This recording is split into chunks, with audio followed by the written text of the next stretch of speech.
wetin una even get for that south? If una get natural resources, we get food.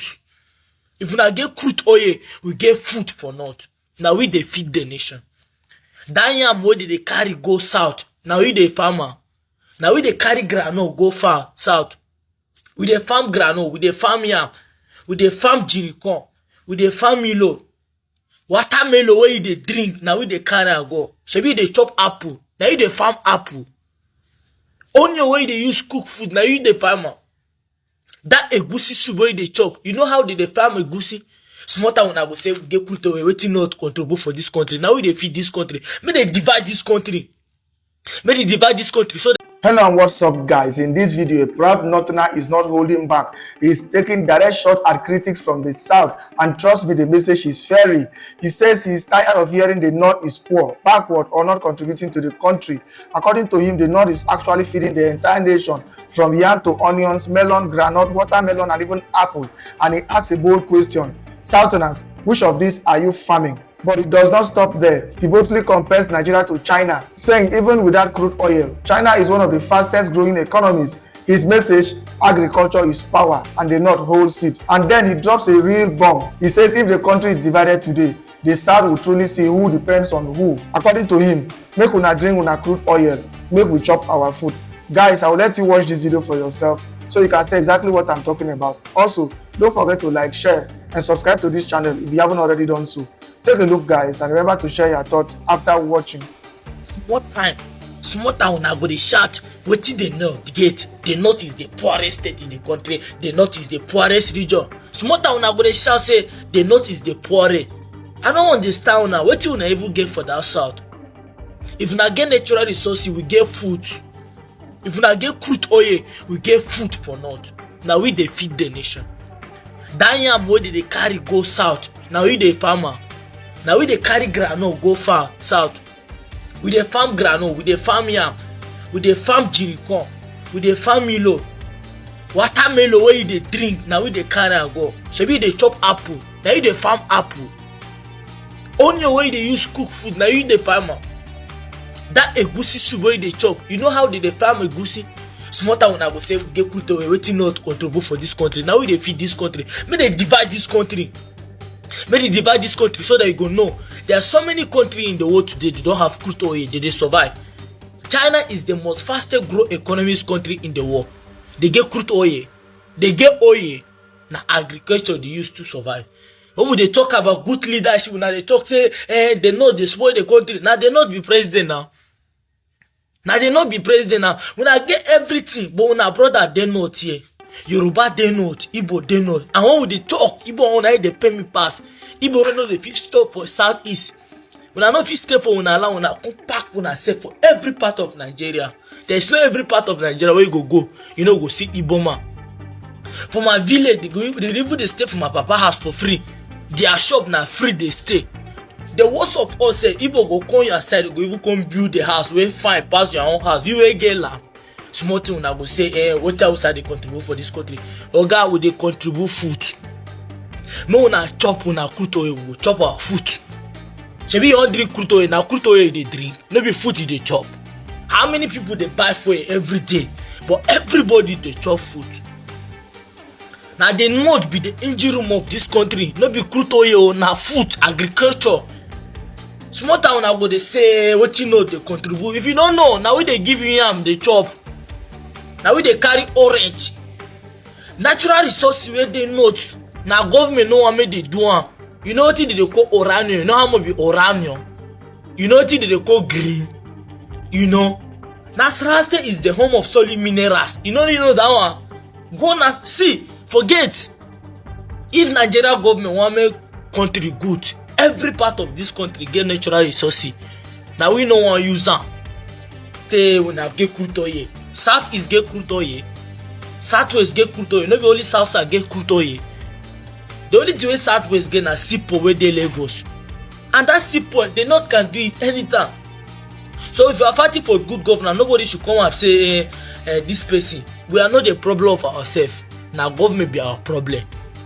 No any tribe dey enjoy for this country, whether it be Hausa or it be Igbo or it be Yoruba. Nobody dey receive im own special treatment for somewhere. But me no come be like say na the northern part of Nigeria be everything we dey spoil. Small thing una go say wetin dey no dey contribute. We dey feed una. Na we dey give una food dey chop. If you no know that food wey you dey chop, na we dey give you. I fit no buy for you today, but you must buy food tomorrow. Wetin dey talk? This is how cattle are loaded in the truck to be distributed to South, East, and West, and other part of African countries. Same people we are feeding, same people insulting us. If you divide the country today, what is your gain? You easily forget that 85% of agricultural products are produced in the north. You easily forget that we build Lagos with the pyramid of granite. We are not against the tax refund, but here in Nigeria they remove subsidy. What do we get in return? We are talking about the future, not the present. And now you're saying, oh yeah, that money is ours, that money is ours. No, it isn't. Lagos is what it is today thanks to Nigeria's Commonwealth. All the infrastructures were built by Nigerian Commonwealth. The ports, the bridges, the everything. So anybody asks you must pay. So people need to be sensible. There is this thing they call in the old Zulu adage, Ubuntu. You are who you are because of me. In the north, if I am the president or if I'm the governor in any state, we are richer than the south. In what sense? Many ways. Three things. The north, agriculture, if we concentrate on three things: agriculture, solid minerals, and solar, we'll be done. All the water, all the hydroelectric power stations are in the north. Mambila. The northeast is complaining there's no power. When Mambila nothing is happening. Yeah. There's a lot of lamentation. Yeah, who was there before? If we had developed Mambila, we wouldn't be in this mess. The north is richer than the south. We need agriculture. On top deposits. Absolutely. We have the land for agriculture. We can feed not only Nigeria, but the whole of West Africa. Secure our people, let them go back to the farm. Number two, and do not abandon agriculture and go and run after this oil that is fluctuating all over the place. Solid minerals, we have it all. Why is the fight in Zamfara and all over this northwestern state? Because of gold. Largely. Yeah, a lot of it. And then previously in the last government, the National Security Advisor will come and say, oh, mining has been banned, no fly zone, no follow-up. Thirdly, and people should ask, where has been the gold of Zamfara? Where is the gold? We have the sun. We can power not only the region, but we can power the whole of the country. Only the yam for Taraba State and Benue State go feed the whole of Nigeria. Even feed some African countries join. See, Arewa is blessed. That north one and the see so, they fucking blessed. Forget sentiments. Forget the fact say government dey politicize everything. If government invest enough money for north, the north go feed the whole Nigeria, feed some parts of African countries. So my advice to the government na to invest in those lands. See those empty land wey dey for north. Make government invest for those land. Make that land, that north, dey feed Nigeria. You go see say the concentration go comot from oil, because everybody dey put eye for that oil wey dey for southeast, south and southwest. But if the government fit use their number 6, invest enough money for that north, help the northerners to give them security, make sure say all these farmers dem go back to the farm, dem put enough security for ground, put enough equipment. I tell you, the north go feed some part of Africa. You don't know wetin dey for that north. Dem get land, dem get everything. The only thing they don't get na security. So make government use security, help them, so that these people will become the food basket of Nigeria. Now when we talk about politics, the only problem wey dey happen for the southeast and southwest be say that see they use their leg, they go find the north for where dem dey. And then go see use their 2 legs, go beg the north for vote. That is why we dey get political problem. But if the government fit understand say the north dey agriculturally inclined, you understand? We know say for the south, everybody na oil that they depend on. That's why they get problem. But the north go feed Nigeria, go feed every other part of Africa. What do we really need? In fact, if you ask me, I will tell you, looking at the arrangement, the structural arrangement of northern Nigeria today, if the north is not part of the other countries, if today we separated, the north will be far better than it is today. Because why? What are we talking about? The other regions are talking about control of resources. It is major resources we are talking about today is oil. It is discovered in the Lake Chad Basin. That is first greater in quality than the one we have in the other part of Nigeria. Two, it is greater in quantity. The one we have in the other part of Nigeria will be finishing in 15 years. The one that has just been discovered, if harnessed, will last 75 years. So what do we really need? We have a deposit of gold in Birnongwali that is more than the one we are having in South Africa and in Ghana. We have another deposit of gold in Zamfara. That is why you have the bandit in Zamfara. That is why you have those bandits in Birnongwali. Why are we having the Boko Haram, so much Boko Haram problem? It's because of the oil that has been discovered. It is in the Lake Chad Basin. And that was why you see they will never want to have peace in that area, because once you have, the north is going to develop more than you think. And don't forget, the economic power of Nigeria was northern Nigeria. We were the economic power, we were the economic heart. That was why every time, even the education that the southerners and easterners had, it was from the resources of the north that they were sponsored to go to school and get the education they are having. That's today. debatable. So today, it is not debatable. It is there. If you don't know, I'm telling you, maybe you don't know.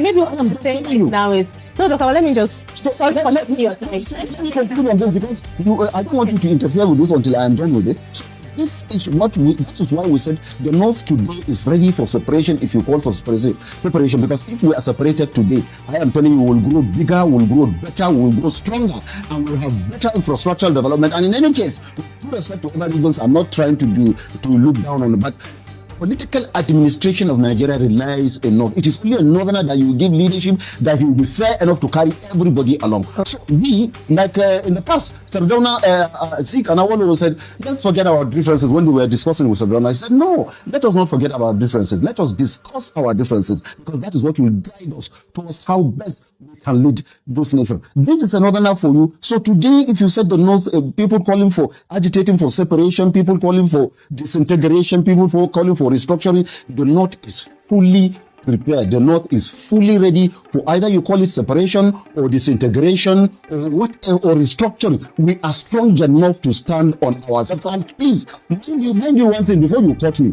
This is going to happen because we are northerners. And everything that has been harnessed in Nigeria has been harnessed with northern economic power before the discovery of oil. While you are going to have a republic, the others are going to have a Biafra. We in the north will continue to exist as Nigeria and Nigerians. I am telling you, and we will be better for it. So we are ready for it. And then, if you call for restructuring, power shift, if we all agree to continue to live as Nigerians, fine, we are also ready. We are ready to go. And I will tell you one thing: if you separate, the north will remain as a block. Yes, I hear some people say that like the ones that are calling middle belt. I am telling you, even in that, you have only 2 or 3 states out of the 6 states that will be doing that. And even among them, there will be separation. So the north will go as a block. If you give power, if you separate today. Let's tell ourselves the truth now, at least for once. See, I'm going to speak and a lot of people will think I'm speaking like a Biafrano, but no, I want us to reason like analytical human beings. The fact is, the division of Nigeria, with all the indications on ground so far, is inevitable. The division of Nigeria is inevitable without implementing the regional system of government. Okay, let's look at the indicators. Number 1, the fact is, the issue of national insecurity at the moment happens to be majorly a northern problem, right? You quite agree with me on that. And in that regards now, any government of the day, any president at the moment that is not of the northern descent or northern origin that tries to fix that, if he's hoping to come for a second tenure, I bet you he can succeed in that. You quite agree with me, right? And this is what I mean by that. Okay. In considering bringing into view now what happened recently in Benue, just the normal issue of farmers-herders clashes, as they call it, right? Okay. In fixing this kind of situations, now forget about the deployment of military, police, whatever the president coming to visit. You quite agree with me that that doesn't solve anything and is not going to solve anything. The only thing that will solve that to some certain extent is we having a situation where there is ranches established for herders, right? That is to say, the herders must be in tune with changing times. Because you quite agree with me, there's no developed country you go to in this world today that you'll find a situation where animals wander all around. There is none. You can never find any developed country of that nature. But in so doing now, if the president of the day tries to enforce that, it's going to be rejected by the northerners to some certain extent, evidently clear even in the past, right? Considering the fact that these people are citizens or whatever, they are nomadic in nature, right? That has always been the conversation. They are nomadic in nature, so they move from places to places. And the fact is, I don't know where we're actually getting this. Okay, if you say you are nomadic in nature, how do you expect the government to account for you? Have you ever seen a country where you have citizens being nomadic in nature and the government can account for them and make budgets for? So you see, the fact is, the herders must be in tune with changing times, but they are not ready for that. And even the politicians are not ready to have that conversation. Let's look at the issue of dialogue. We need to preach dialogue. We need to be accommodating. There's enough to share, according to Tinubu. But looking at it, you quite agree with me that as far as this life, this nature is concerned now, people have metamorphosized over time, which is the fact that people no more just live because they want to embrace each other in love and peace and harmony. There are two things that guide and regulate the conduct of humanity. One, adequate enforcement of the law, even in developed countries. That is to say, you know that when you do this, this will happen. You must reap for it. You will go in for it. That makes people behave to some certain extent. Another thing that guides people's conduct is the fact that they must be subordinate and superior. Right? That is to say, in anywhere I live for there to be peace, is either they must be, you are the senior, I am the junior. So you know that when you try me, I will finish you, and me that knows that you are more powerful than me, I will not try you. Those are the things that keeps people in check. But if you think that we're going to sit down and be, in as much as we desire one Nigeria, we want to preach and we want to be all accommodating, we believe we're stronger together, but it's not the preaching of peace and love or whatever that keeps people together. These two indications are what keeps people together. And you quite agree with me to some certain extent, the two is missing. There's no adequate enforcement of laws. We are under-policed. Even the armed forces is overwhelmed, and a lot of other things. So what will keep people in check? So what we're fighting for at the moment is a situation where who is more powerful? Is it me, the Fulani man? Is it me, the Yoruba man? Is it me, the Igbo man? Or is it me, the Hausa man? The fact is, that must be sorted out. When it's sorted out, now everybody will know his position, and people now will just decide to keep quiet and whatever. Looking at it, when you now introduce our religious extremism in all aspects as well, that is evident in the country. You have a lot of radical Muslims, radical Christians. We're not ready to tolerate each other. The only thing that will make us tolerate each other, let's tell ourselves the truth, is the full implementation of the law and the adequate protection of the vulnerable. That is just it. And all these things are missing. So how do you tell me we are not going to divide? And the fact is, looking at it now, Tinubu will not dare go that way, right? Because by the time he tries to introduce that, okay, there must be establishment of ranches to curtail the free movement of the Fulanis, you quite agree with me that he is going to lose a lot of... the fact is, he's already losing at the same time as far as the North is concerned at the moment. And that is what will bring the division closer in that regards. In the sense that Tinubu doesn't look like somebody that is ready to let go of the fact that this 8 years is his birthright. And at the same time, the Northerners are not ready to give it to him. So when you have a clash of the titans, Abi, that is what I refer to this 2027. Forget about this defection. clash of the titans is going to definitely give birth to something. So, with all these indications on ground, my brother, the issue of one Nigeria, we are going to get better, will remain nothing but a delusion, seriously. We're going to talk more in this regards. I will drop more in this